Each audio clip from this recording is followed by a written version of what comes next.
safety stock is, of course, a big part of just-in-time, and putting that in there has been there from the beginning of, this is some Toyota guys who wrote the first paper on just-in-time in the 70s. And for Toyota at the time, 10%, that was based on their capability. That's what they were able to achieve. But they still had, of course, some safety inventory in there. And so you set that level of inventory clearly based on these three key criteria. First, product characteristics, right? We hear a lot about PPE, right? Personal protective equipment. And you want to have a lot of that for when the crisis hits. And so you're going to have a big inventory for that. Is it a normal good? Is it a critical good? So those product characteristics. Also environmental conditions. How severe is that risk of disruption? And for you, is it severe or not? For what severe for one company with lower capability may not be severe for a company with a higher capability. So is it severe? How much risk is that for the severe disruption? And then, of course, the last one, what's your capability? And so that's the key. That's how you can achieve this, overcoming the trade-off between this competitiveness versus continuity, is by building up these what we call supply chain continuity capabilities, SCCC, to get a mutually reinforcing relationship rather than that trade-off. And prior to the pandemic, we looked at the typical disasters, earthquakes, tsunamis, fires, floods, and that's what the companies showed us. So we did case studies of the companies that were able to achieve this dual, the both and instead of the either or. But with John Paul, Taka Fujimoto, and I also looked at it after the pandemic. This is an example from the typical or the pre-pandemic, what we thought of as disasters. That Toyota achieves this. So supporting a supplier. This is 1995 when there was an earthquake, and this is it wasn't a team of this elite SWAT team kind of group that goes in that's really always ready for disasters and they're always preparing for the disaster. No, they're just doing their regular daily operational excellence, Kaizen and continuous improvement on the daily basis. And that's what's preparing them for the crisis. It's not some special team that only does crisis management. That's not their day job. Their day job is just working in the factory, the regular workers. So we can see here that it's that mutually reinforcing relationship. And the frontline problem solving is that common thread. So typically in continuous improvement, you're going to solve a problem, every day or every period. So we could say they're horizontally arranged, but in the disaster, they all happen at once, and you don't need to find the problems, right? They're obvious, but it's fundamentally the same activity. It's dividing in the problems and getting the right people to solve those problems simultaneously rather than sequentially, but it's essentially the same problem solving. And so those skills that are good in the daily activity are also useful in that disaster recovery. We can draw it this way too. So PDCA, problem solving day at a time versus all in one day. But we wanted to look at the pandemic because it's clearly a very different disaster. The first global and invisible disaster that's hit the world in the modern era when we have this globalized competition. So what changes? And basically the story is the same. So you still need this investing in capabilities for continuity to push out that performance frontier so that you can achieve both. But here we see the typical way that performance frontier is drawn, right? This curve outwards. So you can choose, hopefully you're at the end of it and you can choose any of these spots, but it's not always like that. If you have weak capabilities, you're actually going to look a little different. And here we have, so the details are in the paper, but I'll just describe the upper left there. So if we look at competitiveness, clearly, if you have shorter lead times, you're going to be more competitive, right? You can deliver quickly. And the continuity curve there shows how quickly you can recover. So that's measuring the continuity capability. And if it's weak, which is this first one, you're actually going to end up either at those extremes because you don't get the performance frontier, curved outwards. You have it curved inwards. So you would never want to go to one of those inwards. So you're just going to go to the extreme. And that explains why we see this pendulum swinging between so-called just-in-time and just-in-case. But as you raise that capability and you move the recovery time to the left here, you see that the frontier moving out. And if you can bring it to very strong capabilities so that your recovery times are quickly, you can actually get to that where you can get both. And so what are those capabilities? What are the supply chain continuity capabilities that we're talking about? Well, the first one has to be protective, right? So stopping the damage from happening in the first place, or if it's a pandemic, from the virus getting inside the factory or other nodes on the supply chain. Second would be after the disaster happens, the damage happens, how quickly can you recover the place that was damaged?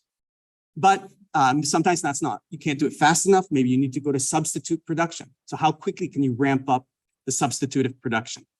And then switching between these is important to be able to be fast and agile to switch. We put them on this chart here so we can see that there's a planning side to it, and what you do before that mitigation before the disaster happened definitely affects how you're going to recover and deal with the disaster after it happens. For protective, the little distinction here on the chart is that for protective, it's not after, but during. So that like in a flood, keeping the water from coming in, or in a pandemic, keeping the virus from coming into the factory. So those, those three capabilities to make this supply chain continuity capability. And we have these case studies in the paper also showing how, for most of all, how Toyota can do those three and move between them, but also specific case studies for each of those. On our mind still, COVID-19. So here's a Panasonic example for what they did at this factory, making semiconductor equipment. So when the pandemic started to really happen in Japan in March and April, they introduced about 10 anti-COVID measures. But that was not where they started from. They had already 10 or so measures in the plant already. So they were able to strengthen those and bring in new ones, because I guess you could say they had a running start. So that preparation was able to allow them to get COVID free and stay COVID free. But the key part is also the psychological side and getting because especially with a pandemic, it really matters that every single person is involved and engaged. And so the greeting at the plant was, how you doing against COVID? That was how people said hello to each other, to get because it's really about every single person. And it's like that in the other disaster cases as well, but we don't maybe notice it as much as in the pandemic. And there's a word in Japanese, kizuna, which is this bond that people form when we go through hard times together. And so that just-in-time continuous improvement, handling small crises together is building this bond, which then helps the people get through the big crisis. So the stronger at just-in-time, the better they'll be also at disaster recovery.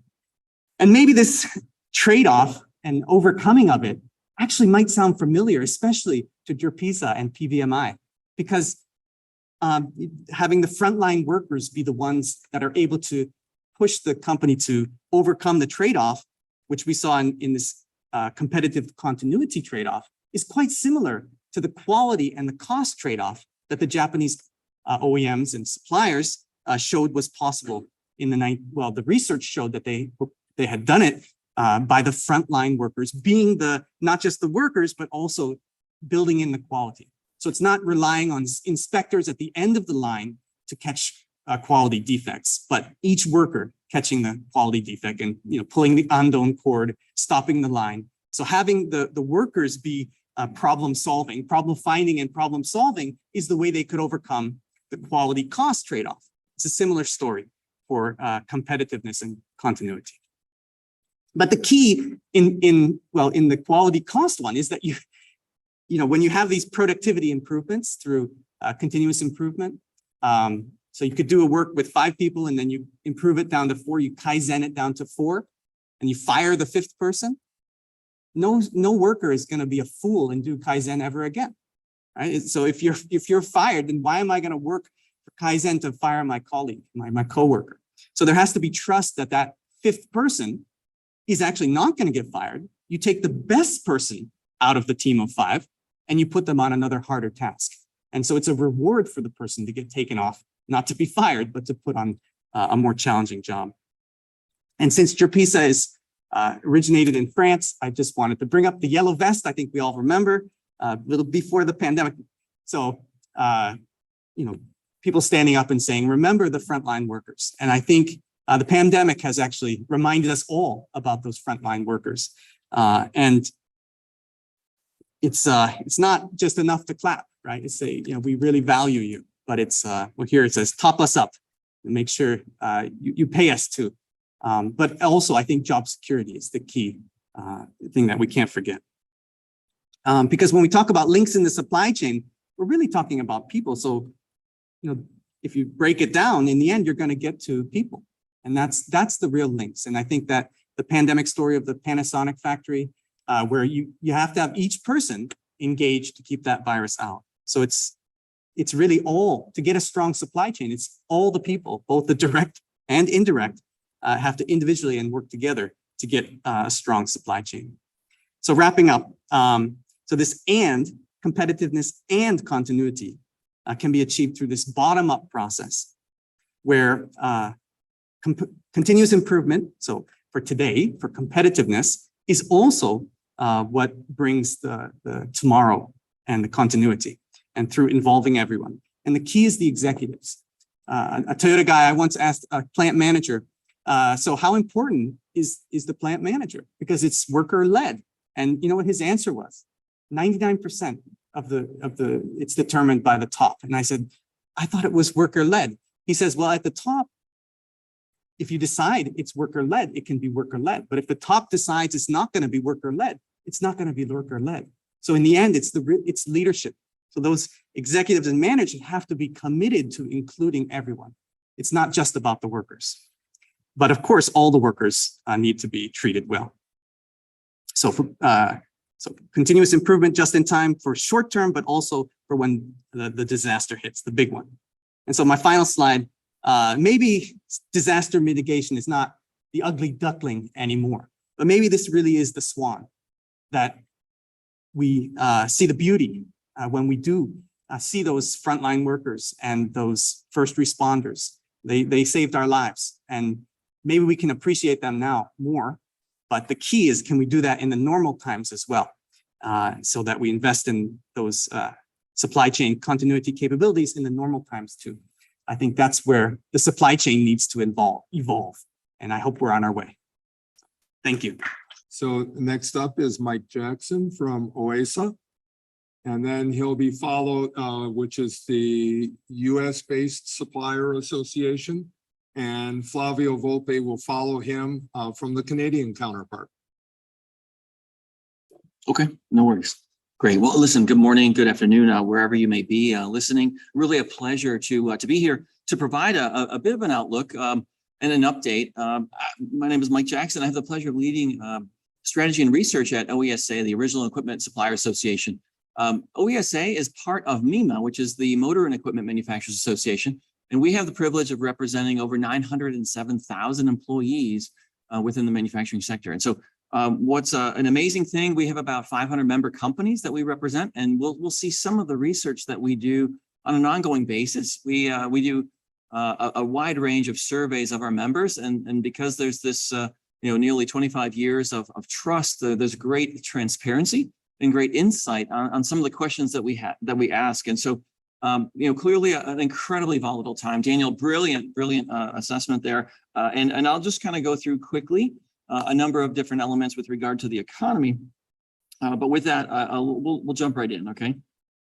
Mm-hmm. Great. Well, what I want to do is simply talk about the idea that, supply chains, obviously, we know the industry is global, right? Supply chains are global. We'll come back to the US market a little bit. We'll talk about some sales and production dynamics, and then we'll talk a little bit about the supplier response and some of the assessment of the information, the insight that we received from our members, and then we'll talk about some takeaways. Okay, so with that, what I want to simply highlight is the fact that we started off this year, as we typically do over the past couple of years, we've started off relatively optimistic, and yet then in 2020, obviously the pandemic hit, In 2021, it was the pandemic, but it was the cascading from the pandemic into supply chain, all kinds of supply chain challenges with regard to semiconductor and then a whole host of others. And what I want to simply highlight is the fact that if we look at global GDP, it's pretty remarkable to think that we were supposed to be at 4.2% GDP here at the start of this year, and yet it's been downgraded dramatically.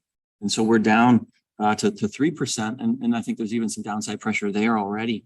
And so what I want to simply highlight is the fact that, you look here, here in North America, closer to home, US, 2.4 is the latest assessment here for this year, 2% next year.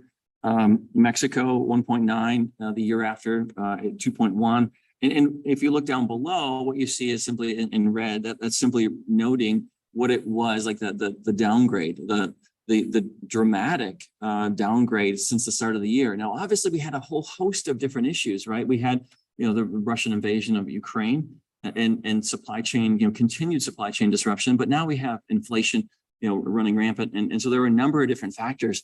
And so I just simply want to highlight this because it has big implications then for all kinds of input costs, a number of different factors with regard to suppliers and the industry as a whole, let alone business. A quick one here, if we look at, price per gallon, if we look at what's pretty remarkable, US is at an all-time high at over $5, and yet Germany at just under $7.90 a gallon. Norway and Denmark, up well over $10 a gallon. Okay, so what does this mean? It obviously creates huge disparity, tremendous challenges for suppliers from the standpoint that, obviously, this is gas, but gas, petrochem, we're talking about resin inputs, a whole host of input costs are dramatically higher. Logistics, significantly higher, right? All kinds of different implications. And then as a result, consumers is a big ticket purchase for an automobile. And so there are all kinds of headwinds with regard to consumer sentiment, consumer confidence, and the rest. So we'll keep going. This, obviously, I want to just simply highlight the fact that the Russian invasion, Ukraine, obviously a huge human toll, but then also obviously even more disparity in terms of volatility relative to supply chain for a whole host of different reasons. Obviously oil and natural gas, but palladium, neon gas, and a range of other metals. We know that, low cost manufacturing of wire harnesses or, low labor prices are a requirement for wire harness manufacture in Ukraine. And so as a result of the conflict there, had a huge impact in terms of disrupting production in Western Europe. What I want to highlight, though, is that what's happened since then is that the situation continues to, if you look to the chart to the right, effectively, there are a number of energy companies, a number of businesses that have simply walked away from Russia, walked away from the market there. They've ceased operations. And I understand that is, a decision, that they don't take lightly. But at the same time, if you look at their BP, $24 billion impact in terms of an asset by writing off its investment there in Rosneft. Shell, Exxon, a number of other organizations as well. My question here is simply what are the implications in terms of, Renault, when it comes back to the automotive space? Renault recently just sold its operations for 1 ruble, right? There were nearly $15 billion of investment in Russia, to modernize the automotive sector there. And so my question simply is, well, who stands to benefit? I mean, by walking away, there's a tremendous cost associated with that. And so it's something that's in the back of my mind. If we look here then in terms of volume on a global basis, we were expected to actually grow global demand by a pretty meaningful amount, by over 4%. Now we're looking at effectively a flat market. And once again, this continues to come under pressure. So what's not a big surprise if we look at Europe, clearly demand in Russia, Ukraine is collapsed. And if we look as well over to China, obviously significant lockdowns, some very, very real, shocks to the economy there. And as a result, a flat outlook here for the China market. So a pretty significant shift. And so my point simply here is that if we look at suppliers, we look at automakers, all of a sudden you're talking about, additional costs or more costs with lower volume. And so this represents a tremendous headwind for the industry as a whole. So quickly here, if we look on a global production basis, this has already been revised downward rather significantly, but we're talking about a nearly 4% rise from production from year ago levels. Okay, so this is the May 22 forecast from IHS Markit. What we're looking at here, 80.35 million units globally. It's meaningful. It's over 4% increase from year ago, but this year was supposed to be the recovery year. It was supposed to be the year when we finally have a sufficient supply of semiconductor and actually have a strong opportunity to continue to grow. And that's obviously been curtailed to a degree. We look next year, and certainly significantly higher volumes are expected in terms of or are reflected in this forecast. Other analysts and consulting firms are certainly far more bearish, anticipating that supply chain constraints are going to last well into next year. If we look here quickly at global electrification, it's pretty remarkable. But even during the pandemic, we actually saw dramatic increases in electrification in sales. And so this includes both plug-in as well as pure BEV. And the point here is simply that in 2020, it was up over 43%.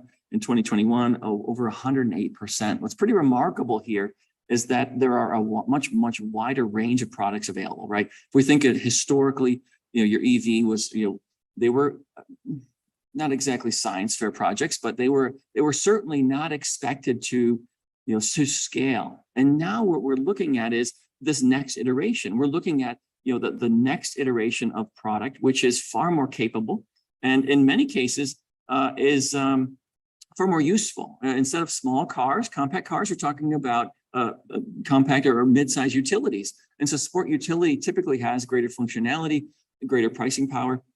So it simply offers up a significant opportunity. We look quickly here on a global basis. It's interesting, but clearly North America well behind the rest of the world. We look at China really dominating, and Europe behind, but certainly in a very, very dominant position. In terms of number two here. What I think is pretty striking, though, is the market in Europe was flat and EVs rose by 66%. In China, it was up by just under 5%, and electric vehicles sales rose by over 155%. Now, that said, China certainly many incentives, many subsidies, and so there are a whole host of drivers. In many cases, in many situations, it's cost prohibitive to even, or it's not even available to purchase a vehicle. An ICE offering. So pretty challenging that way. Interesting, but the key point here is that in North America, we're growing dramatically, and yet we're still well behind. Thank you so much. Quickly, if we look back at the U.S. market, I simply want to highlight, obviously, the S&P 500 down dramatically. We're down 20%. We're in a bearish market now. Consumer sentiment at a historic low. So this has huge implications, right? So all of a sudden, we're under a lot of pressure, and consumers, these are two key drivers in terms of vehicle purchases. Now, we know that obviously supply is constrained, and so right now demand remains very robust, and so any vehicle that's being produced is being sold. And yet, clearly there's the propensity for demand destruction under such a period of volatility. Probability of recession up 30%, at 30% now, based on the survey, the most recent survey here from Bloomberg. Interestingly enough, Bank of America issued a note here over the weekend, saying that we're in a technical recession effectively right now, but the U.S. and we just don't realize it. Clearly we know the Fed is expected to raise rates here in a pretty dramatic fashion, and so a tough balancing act here to in the economy in terms of pricing. Price gains, but at the same time avoiding a recession. Quickly here, if we look at labor force, looking here, the red line represents effectively trend of employment, and yet what we see here to the right is this the gray bar represents the millions of jobs, millions of the gap in the labor force that we don't that contributes to right now a significantly higher pricing in terms of labor market wages. We see far more volatility here. And so as a result, this is another headwind for suppliers and for the industry as a whole. A lot of competition from across industry. Look at the federal funds rate. Clearly we know that rates are going to rise and rise rather dramatically. I think more importantly, though, we'll talk about it a little bit here, just in terms of what that means relative to access to capital, particularly for a lot of these emerging players. And so if we look here, this is one of the key pieces. If we look at input prices across manufacturing, this doesn't even include all of it, right? This includes a good amount, but historically we're at a compound annual growth rate of 2.6%, from 2017 to 2020 in that time frame, and now we're looking at nearly 10% compound annual growth rate, and that's just for a range of inputs here. It doesn't even include capital, labor, and imports. So we know that prices are meaningfully higher, and that represents a significant headwind. So a quick one here, if we look at industry stock as of last year, inventory, it's pretty remarkable. 2018, basically here had inventory of nearly 4 million units.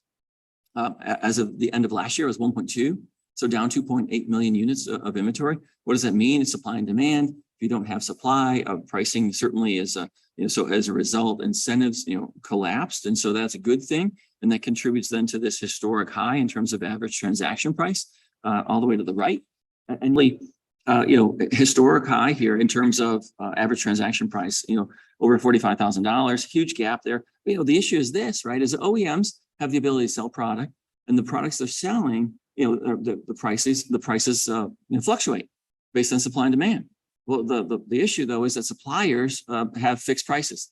They have fixed contracts for selling their components, and so as a result, they have to go back and renegotiate each time.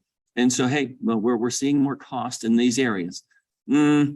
And so the longer, the process takes in order to make the supplier whole, the greater the risk is in terms of not only a supplier in terms of the tier one, but then it cascades down across the supply chain. And so it represents an element of risk, because it certainly is smaller tier twos, tier threes, and beyond don't necessarily have the financial means to weather this type of storm. And so this is a challenge.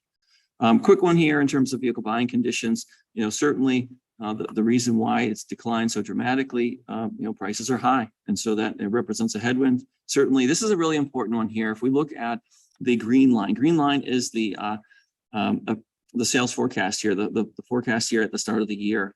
The blue line represents production, and the gray line there represents break even across the respondents for this survey. And so effectively the last 2 years, right, production was below break even. So that means that suppliers weren't profitable these past 2 years. And so right now we're once again in another challenging environment where we do have a reasonable amount of gap. Okay, so that break even level is at 13.75 million units. Well, production was supposed to be in the low 15 million unit range. Now we're down to about 14.75. And so we're now that gap is 1 million units. It was closer to 1.5 million. And so the issue here is that, there are more headwinds, and there are certainly some risks that continue to impact the supplier community. Quick one here. If this is obviously been updated here a number of times, but this is just simply to capture that in North America, production has been revised lower by nearly 500,000 units a year, from the start of this year. So this is the March to February. It's maintained, a bit of consistency here, but just to kind of visualize the kind of volume impact. And so when you're planning and budgeting at the end of last year, looking at the volume forecast for this year, all of a sudden that's come under, it's taken a haircut. And so that represents, again, further downside pressure. A quick one here, if we look at a wide range of different policies that are supporting investment in electrification, the administration rejoining the Paris Agreement, all kinds of investment in terms of EV package, battery research. California, resumes additional authority in terms of, CAFE. GM making an announcement, limiting pollution from all light duty vehicles by 2035. I mean, there's a whole host of them here. And so this is clearly, these are all factors that support a movement here within electrification. What's pretty challenging, though, is that we know that, there's this great divide in terms of pricing. We just talked about, historic highs in the U.S. market at $45,000 per unit. And yet we look here, and this is effectively the average here based at the start of this year, and we're well over $62,000, nearly $63,000 per unit. And so this represents, clearly it's a a premium offering for a far more affluent buyer. And so it really does represent a continued hurdle here in terms of seeing the kind of growth across the market in terms of adoption rates. Quick one, if we look then here at supplier barometer, second quarter. So this is a survey of our members. How is your 12-month outlook and how has it changed over the past 3 months? Well, effectively, it's gone down pretty meaningfully by 12 points from the first quarter. Okay, so it's at a 40, the supplier barometer index at 40 is 10 points to the negative. And this simply means that, hey, over the past 3 months, I've become more pessimistic. And so, clearly that reflects in large part the Russian invasion of Ukraine, but also then, significant lockdowns, widespread lockdowns across China and other, headwinds, certainly inflation and the like. So what are the biggest industry threats? The number one threat, production shutdowns due to supply chain shortages. Okay, this is the biggest issue because what happens is oftentimes suppliers receive orders, and then from those orders, they fight tooth and nail for every employee to keep them. They're paying higher wages, they're paying overtime, they're paying shipping premiums, and then paying increases on raw materials, and then only to have orders canceled. And because there's not clarity, there's not the visibility to see, do we have adequate supplies of semiconductors? And so this is a big factor. Labor availability, another issue, lots of competition from other sectors. So if we look here at component raw material shortages, if we look here, indicate the level of severity the following input shortages and logistics challenges have had in your business and the likelihood they'll be resolved within the next 6 months. And we look to the top right, and you see that there's high impact and long effect, and the semiconductor still is not expected to be resolved within that 6-month window. Same is true for port and border delays, more logistics issues, a number of headwinds there as well. I think it's pretty interesting that steel and aluminum is also not quite in that same category, but there is some severity, there is some pain there. So something to be mindful of as well. Quick one here, if we look at by 2029, 119 unique nameplates, domestically built battery electric nameplates. Okay, there were only 7 in 2019, and that's for competing for just over 5 million units of volume. And so the challenge here, though, is that only amounts to 42,000 vehicles per nameplate.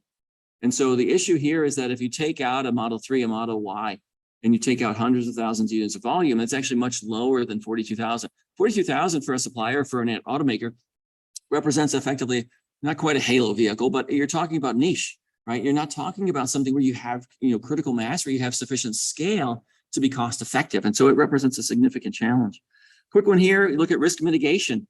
Elon Musk was asked here recently if we're heading toward recession. And he said, well, yes, but this is actually a good thing. It's been raining money on fools for far too long. Some bankruptcies need to happen. And so this is one of the issues that suppliers are really have been struggling with here ever since this incredible surge in this movement toward electrification, because they need to know which manufacturers are going to survive. And if you went back 3 months ago, 4 months ago, 6 months ago, you'd say, well, they're all going to survive. Are you kidding me? Look at this market. This is incredible. And now all of a sudden, the access to capital is coming under tremendous pressure. And so the suppliers, the very same suppliers that have now pursued these new opportunities, in many cases, they may not come to fruition. And so all of a sudden they have to go back to their traditional ICE offerings that have been profitable to continue to fund some of these, that will fall away. All right, so quickly, if we look at current opportunities, based on current business environment, what do you believe are your biggest opportunities at this moment? Number one, business conquest and consolidation. So our supplier members believe that there's tremendous opportunity, for those that are being run well, those that have been very careful in terms of due diligence. They feel very confident about this opportunity. Volume growth, we know that's come under pressure, but there's still significant volume growth here of 1 million units of additional volume for this year. Cost recovery, big focus for suppliers to go back to their OEM customers and to go to their customers and say, listen, we need some cost relief. And here's a very clear case as to why.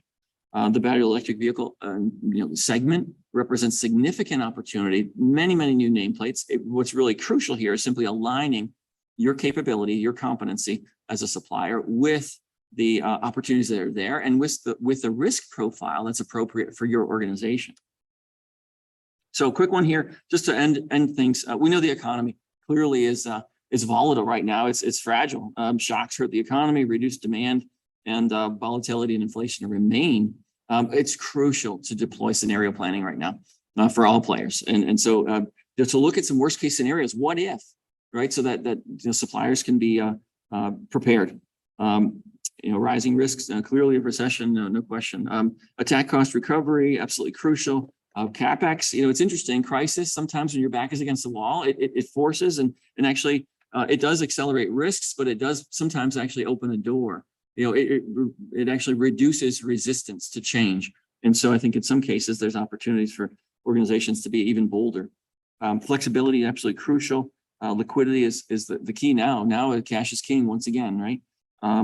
And so it's crucial though to balance that core technologies, core capabilities, core profitability versus these emerging targets.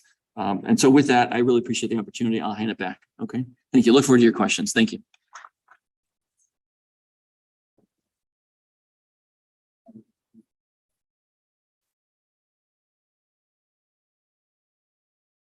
Thank you, Mike. You want to talk a little bit? Yes, while we're trying to get switched over to a Zoom feed. So Flavio is the cleanup hitter. You're ready to go, Flavio. All right. Thank you, Bruce. Thank you, everyone, for indulging me in a virtual session. Would have absolutely loved to have been there, spend a lot of time in the area, and would have loved to meet new faces and speak to new people. One of the things that we know is true around here is to never follow Mike and Daniel in presentations. I think they did a very, very good job in explaining some of the supplier dynamics that are not just native to Japan and the US market, which are, of course, the two biggest partnerships for the Canadian automotive supplier sector. But also it's how we operate here in Canada. It has been a tough couple of years, but especially the last year in terms of the dynamics on input costs, labor availability, access to markets. But I'm going to give you a bit of an overview on what the Canada carve-out is in this North American automotive perspective. Who are we? We are the industry association for Canadian parts manufacturers, about 200 companies that organized about 70 years ago to do a series of things. First of all, we represent about 100,000 direct employees in Canada in part supply, in systems supply, hard and soft systems, as well as tools. 95% of the independent parts supply is represented in the APMA, and we spent a lot of time in Washington and in Mexico City and all the subnational auto capitals around North America. And we try to demonstrate through unique projects ready Canadian commercial technology. A bit of context for you all about Canada within the North American context.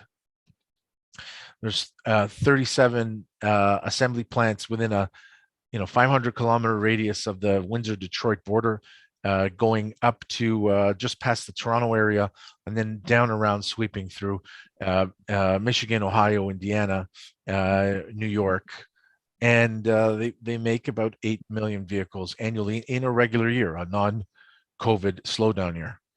And Canada, of course, has got 5 OEMs: Stellantis, Ford, General Motors, Toyota, Honda, manufacturing vehicles in Ontario, and also lots of R&D facilities. Those 5 OEMs, in spite of a tough time over the last couple of years, have all bet a rebet on their future in Canada, $16 billion invested in the last couple of years. This is the important contextual slide. Mike and I spent a lot of time together, the OESA, and MEMA and the APMA work very closely together on trade issues, and we spent a better part of 2 years being the industry's eyes and ears and voice in the renegotiated new USMCA. Important in that new agreement is that we went from compliance for tariff-free sale being based on 29 parts component classes and 62.5% of a vehicle to about 60 component classes and 75% levels. We think that means that the new rules are expected to create about 25% increase in absolute shipments from the current manufacturing base. It's important for Canada because we don't have any Canadian OEMs. And so our industry is the 5 OEMs that are here manufacturing and the 1,400 supplier factories that are here. Canadian cars are American cars. You know, there's 50% US parts and 60% US raw materials. And I call that American. It's all the transnational companies that are based in the US, German, French, Japanese, Korean, American, Mexican, Canadian that ship into Canada to make cars. And we make 2 million a year here. And we also buy 2 million a year, but they're not the same cars. 80% of the cars that we make are shipped to that US market, which is right next door. The parts that we make in our factories, $35 billion in a non-COVID year, 48% of those parts are exported to production in US factories, the rest in Canadian factories. Studies by the Center for Automotive Research in Michigan, as well as the EDC in Canada, show that any number of individual parts could cross the border 7 to 8 times before they end up in an assembled vehicle to a customer. The integration between Canada and US and then also to a large part Mexico is incredible.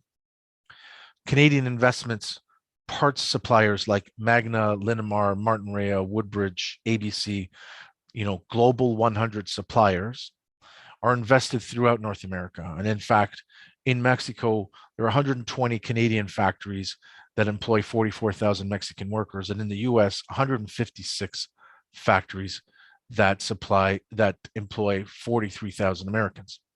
The Canadian supply reality is a North American supply reality. In the US Southeast and in Mexico, the biggest issues for suppliers over the last couple of years, beyond the input costs and the OEM shortages in semiconductors, is labor reliability. It's labor turnover. It's the seniority of labor. We fared better in our Canadian factories, but our Canadian factories were affected by semiconductor shortages in the last year more than our American factories. 25% reduction in volume manufacture in Canada in the last year, about 15 to 20 in our American and Mexican operations. Might give a great overview, but I just wanted to point out what Canada is in terms of the pull side of the North American market. In a non-COVID year, the combined markets between the 3 countries, it's about 20 million units, about the same as Western Europe and probably the same level of disposable income, but certainly dwarfed by the domestic market in terms of volume of China, where we've all turned our eyes to. We took a major hit, went down to about 50% reduction in the financial crisis of 2008 and 2009, and then we came back up. We have now seen a 25% reduction based on COVID and semiconductor shortages, but also very importantly, Mike talked a little bit about the cost of petrochemicals. There's also a 100-year storm in Texas last year that knocked out much of the resin production that Canadian and American plastic suppliers rely on. The spot price of steel is up 3 times from Valley price in 2021. it has been increasingly difficult with 5 or 6, once in a generation challenges showing up at the same time. The USMCA is, of course, the bedrock on which the Canadian automotive sector is based on. The USMCA comes on the back of 25 years of a NAFTA arrangement, which came on the back of a Canada-US deal that came on the back of the first trade agreement ever signed between Canada and the US, which was the Auto Pact, signed in 1965. That essentially at the core of them all guaranteed production in Canada in exchange for market access. We have FTAs with Japan in the TPP, Europe with the CETA, and Korea with the Canada-Korea deal, all of which were negotiated with other industries leading the negotiating dynamic than automotive. Access for agricultural implements, access for cultural goods and digital goods and services, and all of which were with regions that had their own OEMs. In our experience, my experience at the table with the Canada, Europe, the TPP, and the NAFTA renegotiations that created the USMCA is, of course, countries that have native OEMs have a lot more sway in rules of origin at the table in negotiations. We did well in the NAFTA renegotiation to the USMCA, but there were some lessons to learn. Canada does not have a native domestic OEM, so we're look for creative approaches in how to bring to market all of the advantages that that Canada represents. The second biggest IT cluster in North America and the fastest growing one is in Canada, north of that Windsor-Detroit bridge, and it is in the from Waterloo to Toronto. In terms of critical minerals required for battery electric vehicle production, the biggest North American volumes of lithium, nickel, cobalt, graphite are in the ground in Canada. The challenges, of course, is none of the mining companies is a charity, and the anchor accounts haven't shown up yet. Big battery orders, big cell orders, and so who will pay for the extraction, who will pay for the processing, is a big discussion amongst the supply community here in Canada. The federal government in Canada came up with $4 billion to start in the last budget for extraction in a strategy they called From Mines to Mobility.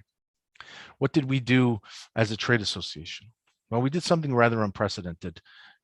We said, we think we have in Canada, from stem to stern, every single component of a vehicle manufactured by somebody here, including advanced connectivity and autonomous drive systems, and including artificial intelligence and machine learning.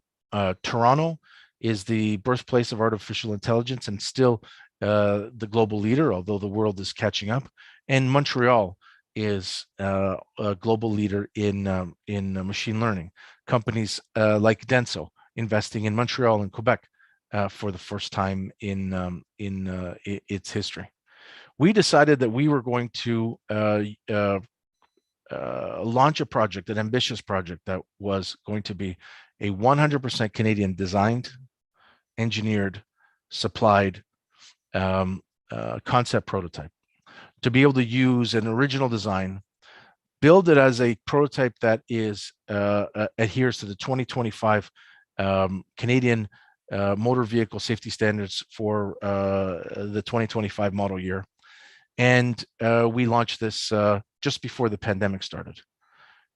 Incredible response. 534 companies bid on the RFP. About 60 of them will be on the vehicle, but we've had direct engagement with the supply chain across the country on current OEM suppliers, as well as companies that are crossing their technology over in the connected and autonomous space. In total, we've been able to put together $25.5 million worth of commitment to build it and direct support from the Canadian and two major provincial governments. And you'll see a vehicle and not just a PowerPoint later on this year that will tour major auto shows as well as technology demonstrations. Why do we need to do that? First of all, it's crazy. And nobody else is in a position to strand $25 million of original investment. But we're here to promote the Canadian technology, but also speaks to the creativity required for a smaller global automotive force to be able to get into those discussions in creative ways for supply in a very tight supply market. But also Toyota helps to tell Japan's story around the world. General Motors, Ford helps to tell the American story. Who tells the Canadian story? Well, the Canadian story is a supplier story, and it's a cost that most of us impute into our operations. We don't get the winds at our back. We need to go out there and explain, and we think this Aero will do yeoman's work for a lot of our suppliers. We're currently in conversations,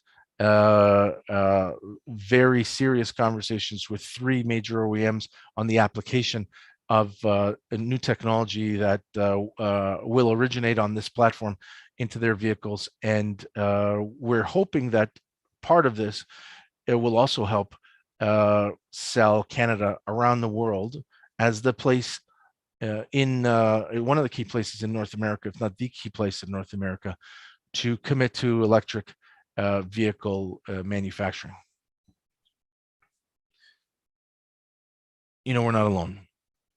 A lot of OEs have looked at Canada and said, look, if this is the place where I could source my lithium oxide, my nickel at quantities that are required on the time frame that requires it, if we're going to assemble 900-pound batteries, do cathodes and anodes and cells, battery thermal systems, and electronic controls, and that's probably a really good place to make our electric cars as well. Well, since the signing of the USMCA right before the pandemic started, and since all the various commitments from the major markets around the world, jurisdictions to go to some type of zero emission vehicle mandate, 50%, 100% by the 2030s. In Canada, the target is 100% by 2035. In the US, 50% by 2030. All the major automakers in Canada that were already invested in Canada making vehicles have recommitted for new tooling in partnership with the government and in partnership with the supply sector to invest in an unprecedented term, $16 billion over the last 20 months or so. Canada is growing as a place to make zero emission vehicles of the future, and Canadian supply sector has been challenged to address that. On one hand, of course, we have the critical minerals, and we think we're going to be major battery players here. We are the biggest intersection. If you map out North America with IT clusters, and then you overlay automotive clusters, and then you overlay mining clusters, the only place all 3 intersect is in Ontario and Quebec in Canada, right about here. But 30% of that $35 billion that we manufacture every year is in parts, whole or in part, internal combustion engine specific components, engine components, transmission components, intake and exhaust. So the real big challenge for Canada is as the market and regulators are shifting to zero emission vehicles, as OEs are investing heavily in the manufacture of electric vehicles, Those electric vehicles are scheduled to come online in 2004, 2005, and 2006 in these commitments. Volumes will be lower, and it means that major engine manufacturers and transmission manufacturers like Linamar, Canada's second biggest supplier, must invest in new castings, in motors, in e-gears, and in alternative propulsion of the future, like hydrogen cells and electric. And what you're seeing is companies like that making a very serious commitment both to the technology development and to the manufacture of those. That will be the biggest challenge for Canada beyond the challenges that Mike and Daniel have demonstrated that are specific to this moment in time. We are going all in on battery electric vehicles, but we need to make sure that the companies that have built this industry survive that transition. Thank you. Well, so we've had three different perspectives, and we'll open up now to questions and answers. I did flag one topic that I thought sitting here close to Detroit on Thursday, I don't think we'll be able to see the Ambassador Bridge. But when we talk about this Canadian-US trade, and Japan has some parallel issues, there are really two border crossings that are central. A bridge across between the US and Canada and Sarnia, and then the Ambassador Bridge between Windsor and Detroit. There's also a tunnel. Keep talking. There's also a tunnel, but the tunnel is really passenger traffic. So one, not having crossed in several years, I took and made the mistake of trying to use the Ambassador Bridge because it was convenient from where I was coming from, and very quickly learned that even if it's a bit out of the way, taking the tunnel is a whole bunch different. So something with this integration is the ability to get across borders. And COVID certainly has had an impact. And then there's the longstanding issue of the Ambassador Bridge, privately owned and hence a monopoly, and has been a sore point. So while we have people from both the US and Canadian side, I thought I would bring up the challenge of integration with the physical challenge of getting parts back and forth across the border. As noted, sometimes multiple times, as value is added at different stages of moving towards a complete component and then a complete vehicle. Maybe Flavio, since you're at your mic, if you could start off on that. Sure. I'll just be really quick. The Ambassador Bridge is the single most important infrastructure, a piece of infrastructure in Canada, US, and probably the single most important bridge in all of the auto sector in North America. About $100 million worth of parts cross over in either direction every day, and a similar number, of course, in finished vehicles. Our issues across border for the first year and a half of the pandemic, of course, were the very tight restrictions, quarantine requirements for travelers back and forth.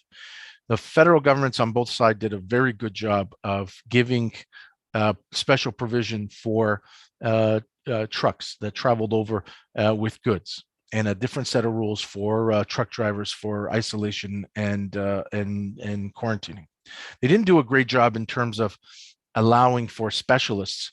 Some of these companies, some of the companies I represent that have very serious operations in all three countries, couldn't get their specialists to qualify as essential travel to go into the different countries over the last 3 years, and that was a real big bone of contention.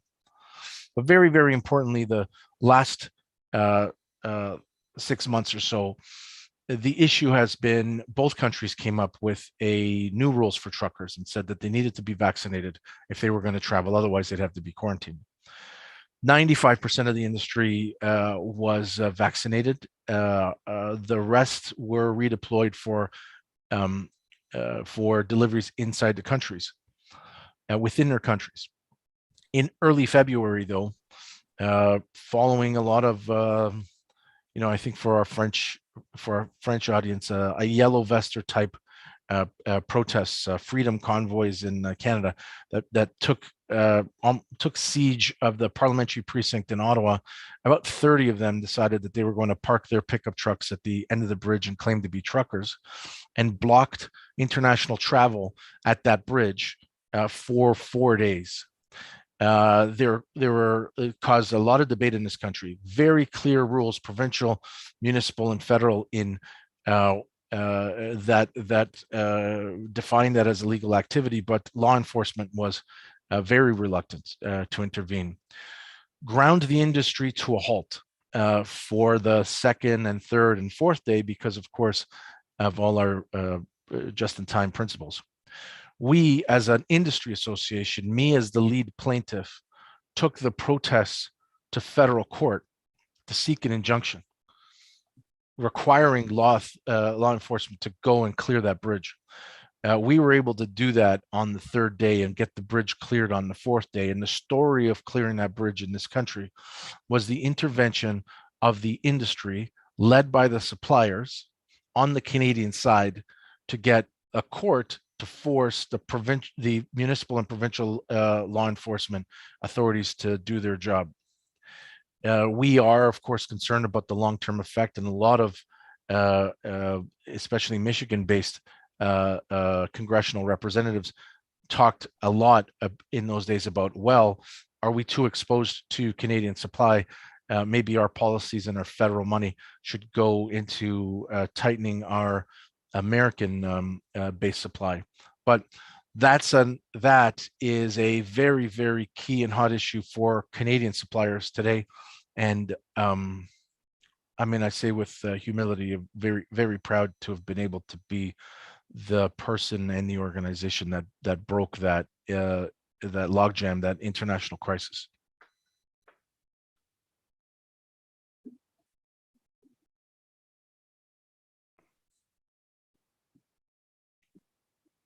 Okay, well, questions from people here in the audience. I would like first to thank all the three speakers, because they were very good presentation, full of interesting data and concepts. So I have a question for Daniel. I think I like very much your emphasis on the fact that a just-in-time organization is fragile, so you need to build a robust organization surrounding that. And that is the core of the Toyota production system. And you insisted very much into that. But I remember reading a Mary Sacco paper on the way Toyota manages suppliers. And I remember that there was lack, but there was also some redundancy, something that you wouldn't find often written about the way Toyota managed the supplier base. And for example, the principle of double ordering, having all the time at least two suppliers capable of supplying a part, or the fact that Toyota has assembler that can step in and produce the cars sometimes when Toyota has problem with some factories. And I thought that is a concept that is not always available. So I wanted to ask you about slack, but also redundancy in managing the supply chain. And then I had the question for Mike Jackson and for Mr. Volpe is about, you spoke about the supplier industry as a whole. But now in Europe, we are start to be more and more concerned on the fact that the impact of all these crises and also the impact of electrification will be very different depending on how big you are, where you are in the value chain, what type of products you make. And the general feeling is that OEMs will go through that, in particular those who can produce this high value, high price model that will do that very well. The generalist car makers will be more difficult because they are at that price, they're not very competitive, but they would find a way to reintegrate productions, invest in battery assembling and so on. Global suppliers, they will find a way to catch the opportunities that are there because they have investment capabilities. They can also produce for those car makers that make these very high value added cars. But then the second and third tier suppliers, in particular, those very much specialize in internal combustion engine technologies. And for example, in France, it's 50% of the supplier basis that is there and 50% of the employment that is there. They are not ready, they are not informed, and it's going very fast in Europe. As you know, that the CLEPA, your similar association, has lost the battle for a neutral technology, that they didn't want this 2035 ban on internal combustion engine, but the European Parliament voted for that. So that is now is going to be law, not a mandate, not a commitment. And that means that it's going to happen very, very fast. So what about these differences between suppliers, and what do you think is the right speed that will allow these more suppliers to survive?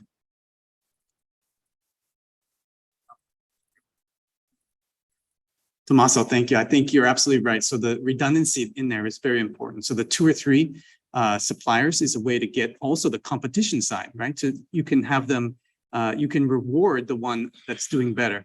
So I think there's a way to, have it in there, not just for like a continuity side, but also the competitiveness side. I think it also is important not to be reliant on just one. But there are cases when there is, they are reliant on just one, really a sole supplier.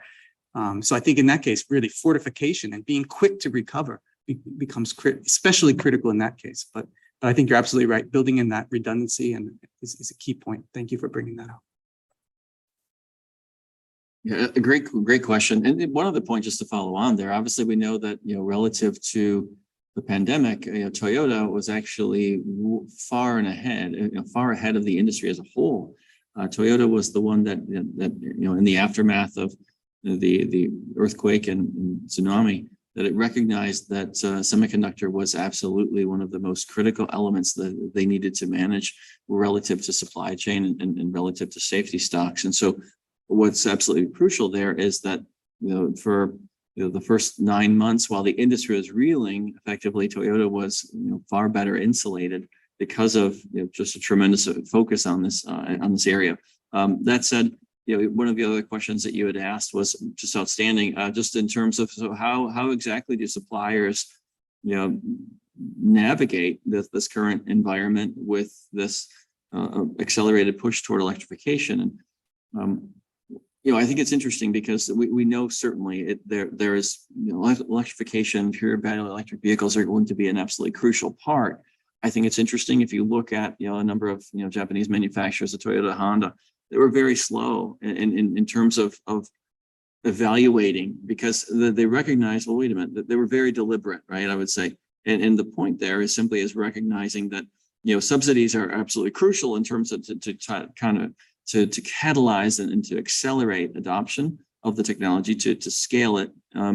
For suppliers, though, it's really it's crucial because there's this parallel path, right? You need to fund with these new investments.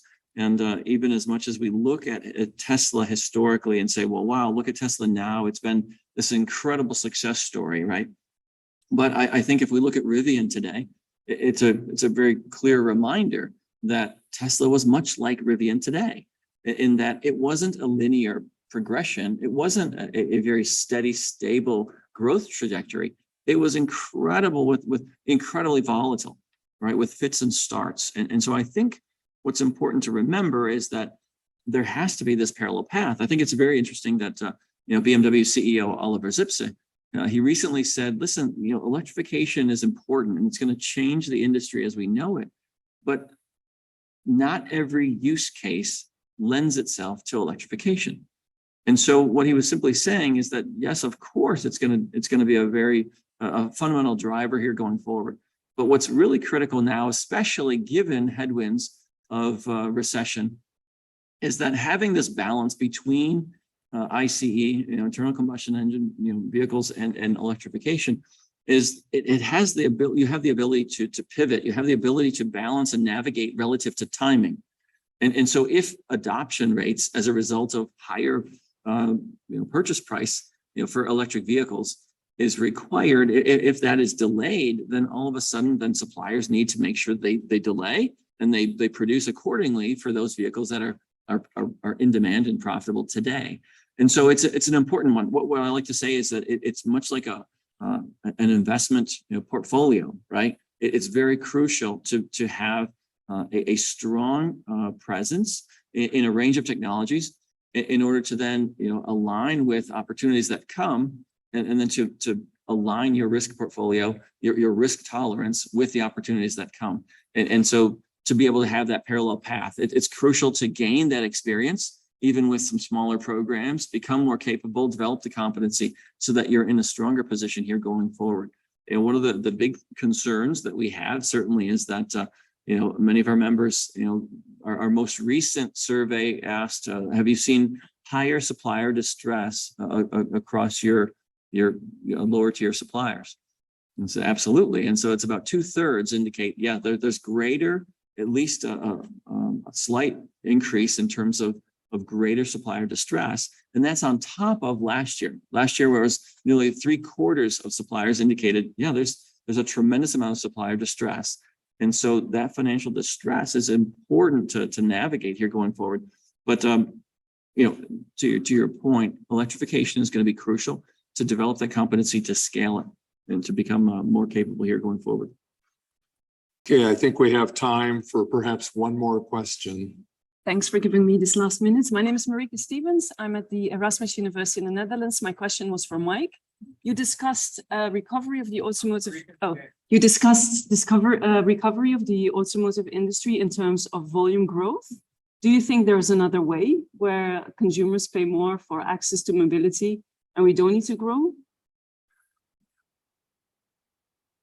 So great question. I mean, I think in terms of increased mobility and in terms of new business models and the idea of charging per miles driven, things like this, there are certainly opportunities, but I guess my points were really kind of aiming toward the near term, relative to suppliers, and they're kind of the 2 to 4 year window right now is that there's an expectation, clearly that we'll get through this and that volume growth will recover, in terms of both demand and production. I think, there's no question that electrification ushers in a new capabilities. And so as a result, connectivity and, advanced safety, advanced technologies, new business models. And so those business models are actually going to be the key driver of profitability in the future. And so this is what's so important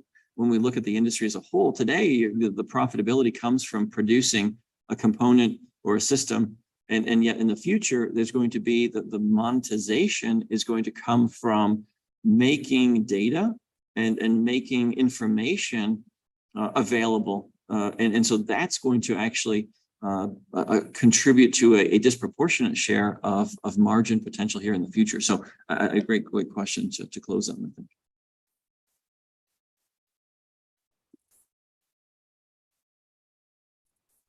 Okay, do we have to move on or do we have a few more minutes? Bruce, you're the final arbiter there. We have a minute. So, looking forward, the bottleneck right now is the semiconductor industry. I had a chance to chat last week with a couple of the different major players in the automotive footprint. One of the challenges is that even if the overall supply demand changes, computer sales falling, white goods sales falling, that automotive semiconductors require unique packaging. So it's not generic. A cell phone does not take the abuse that a chip embedded in a car takes. So there are a lot of issues going forward, and it's fun to delve into the nitty-gritty of specific components, but the overall issues of the supply chain absolutely central to the industry, the source of new technologies, but facing these strategic business challenges over the next decade.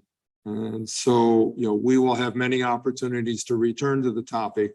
We have the USMCA panel later today,